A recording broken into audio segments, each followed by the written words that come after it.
Our next guest got to know Jared Loughner when he was a student in her biology class at Pima Community College last summer.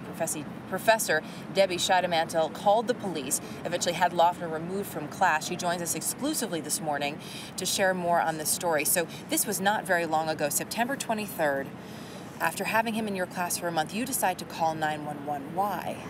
On that day, he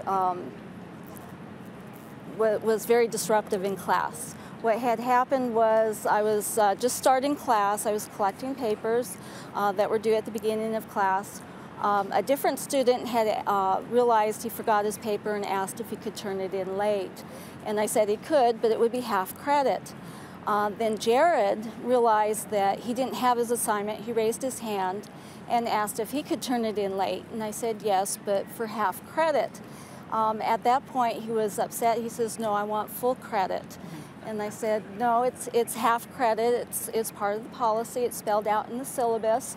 Students understand this," but he didn't seem to. And he pointed at the flag and the Constitution up at the front of the room and said that I was taking away his freedom of speech. I was taking away his individual rights. That was unconstitutional. He was saying that, you know, he's paying me, and therefore I'm taking away his freedom of speech if I don't give him full credit. Well, I did calm him down, and I told him, you know, at that point we couldn't resolve it real quick, so I said, you know, talk to me at the break. And he seemed to calm down, and class started.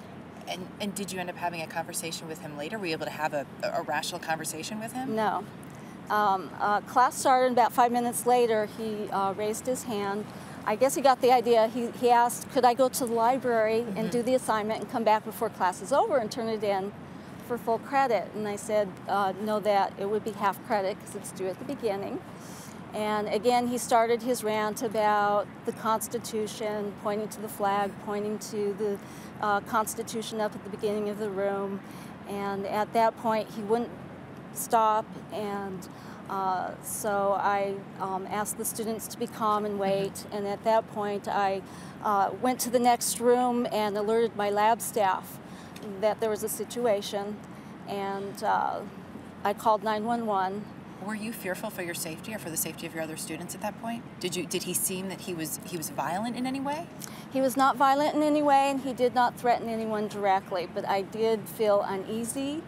I know the students were feeling uneasy, and so we called 911, and 2 officers came out. They removed him from the room and talked to him for a while, and then one of the officers came to talk to me.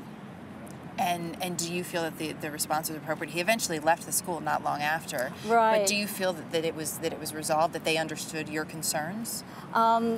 I believe so, and Pima, I have to commend them, backed me up and was right there. They talked to, one officer talked to him for about a half hour outside the classroom, and I think they realized that he was not thinking rationally, and the other officer mentioned something about maybe special ed or whatever, and you know, I didn't know, I had no indication if he was in a special program or something like that. And in a lot of ways, that was the last you heard from him until Saturday. You're watching coverage of this event, and as I understand it, you heard that the shooter was 22. That's it, just the age, the alleged shooter. His name and picture immediately came to my mind. And then they gave the name, and I recognized the name, of course, and a little bit later in the newscast they were showing the YouTube videos, and especially the one that had the black background with the writing on it. As I was reading it on the TV, I recognized the syntax and the unique way of writing and the convoluted illogic logic that he used to make his points. And you knew that was the man from your class. Thank you for coming by this morning and for sharing that with us. Appreciate it.